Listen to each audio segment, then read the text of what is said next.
For my fellow internet goblins, the title is 100% ripped word for word from an old Gerby's Void video, but this is my own spin on that video and it's pretty different. Just trust me. It's actually kind of amazing how many things are simultaneously at their historic worst ever. Like every day there's a new graph or something coming out that's exclaiming how unequivocally terrible pretty much every dimension of life is getting. Not to mention current events I won't be touching with a 10-foot pole. Idiosyncratic events in individual lives that could be terrible. On social media, I never really see anybody talking about their lives like they're happy. Most people I see aren't trying to build anything meaningful to support themselves or other people. It seems like everybody's just kind of subsisting, trying to survive until things get better. I'm gonna try and argue in this video that mentality is poisonous. It'll be hard, but trust me, I think that there's a better way to live. The answer, as usual, lies in being uncomfortable, but I'm gonna hit you with a little bit of Dr. K wisdom. According to Dr. K in many videos, everything kind of sucks. The fabric of society is disintegrating around us, and if you're depressed about that, you're actually probably more accurately evaluating the situation than somebody who isn't depressed about it. The problem with this is if you let it get to you, that's bad. For optimal human performance, it's actually best to you just gotta have a touch of delusion. One of my favorite examples of this is a green text that I saw years ago about a guy who dramatically improved his life simply by LARPing as Virgil from Devil May Cry all the time. While I won't condone such cringe activities, I can understand mechanistically that it would work as long as it aligned with you personally and it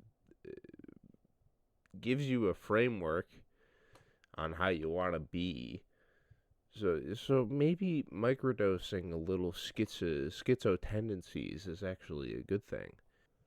So what actually poisoned the well and got us here? Well, I think if we start with this diagram from Homath, I'll ask you to ignore whatever you think about the guy. I think that his drawing here just illustrates my point pretty well. This drawing represents every single person's experience in the world and the four categories that anything can fall into. Anything you can think of will fit into either an internal thought or external action of yours, or a cultural view or a cultural systematic action. The overwhelming majority of people I see, their environment, collective consciousness, system influences, sucks and is collapsing, which they let affect every other part of their circle. Everyone's heard the same wisdom of, control what you can do, don't worry about what you can't.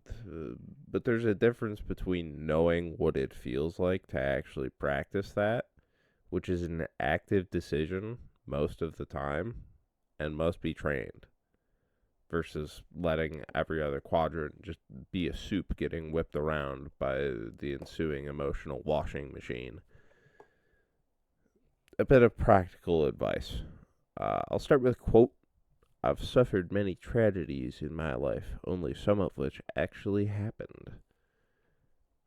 Translating that to actual advice, when you feel like everything sucks, write down what is actually ailing you. Don't just think about it. Put pen to paper and actually write out what is going wrong in your life. Once you have that, break everything down into 3 steps on how you can make it better from first principles. I'll use an example from my life since I've really been getting whipped these last couple weeks. The traffic gods have decided that everything everywhere is going to suck with back to school traffic. Every route that I try to take into work just goes catastrophically wrong. For like a week straight, I've been barely making it on time. 2 minutes early was the best I hit in like 7 days. 2 days ago, I was half a second late off of punching in late. If I was one step slower on my way into the building, I would have been late. Not to say that everything was left to Lady Luck. I definitely wasn't giving myself much breathing room, but that, fortunately, is exactly within my control. So I changed it. I set an ironclad time, 10 to 15 minutes earlier than I was leaving, and said I have to leave by that time. I have to. So that I never worry about getting there late again. And then I still barely made it. But either way, every other day has been fine. Now, it may not be the best example, given that about half of it's my fault and half of it is everybody else not knowing how to drive. So I'll shoot for a bit more abstract. Everything in my personal life has also been blowing up recently, and I don't have any control over what other people do or think. It fits pretty squarely in the not me zones. So I wrote down what was ailing me, and it was just the feeling of powerlessness to do anything in the world, synergized with a hint of loneliness. Solution I devised was to dedicate myself at an individual level, providing my friends and family whenever given the opportunity, or reaching out to do something with somebody at least once a week. That can mean offering to hang out with people despite never once ever getting texted first.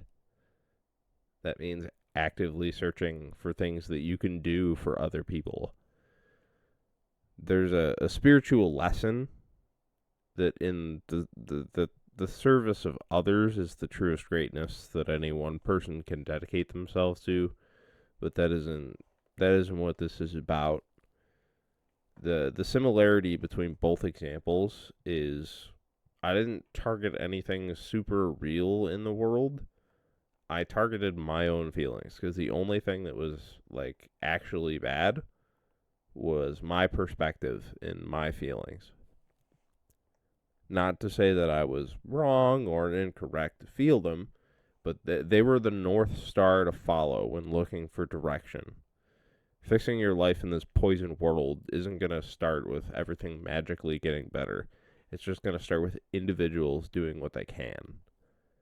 Dooming is the logical conclusion, but must be actively fought. Thus, never doom. As a final personal note from me, I see so much going wrong in the world in so many ways. I see this venomous social climate infecting my friends, seeing them become nonchalant sigmas who are seeking only to feel a strong sense of control in their lives, pretending that they have everything right, they know what they're doing, they aren't obsessed with their girlfriends all the time. Meanwhile, all the while, when they're hanging out with their boys, they're just checking their phones like they're playing fucking Five Nights at Freddy's Night 6.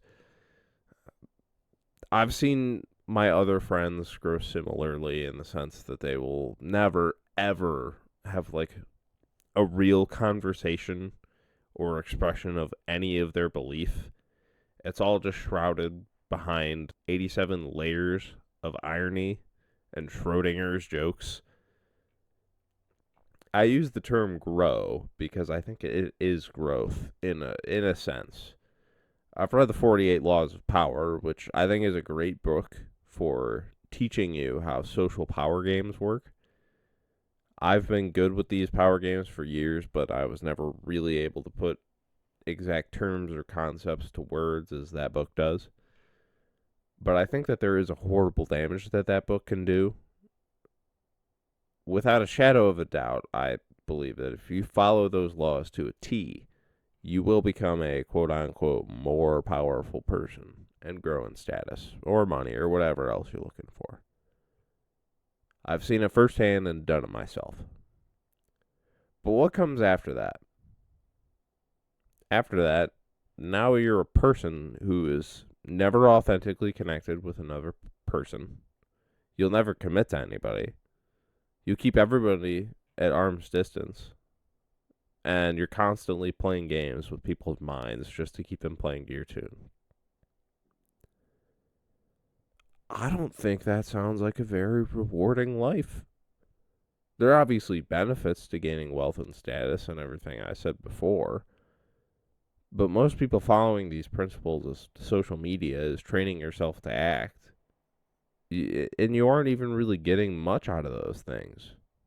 You're spiritually bankrupting yourself for pussy.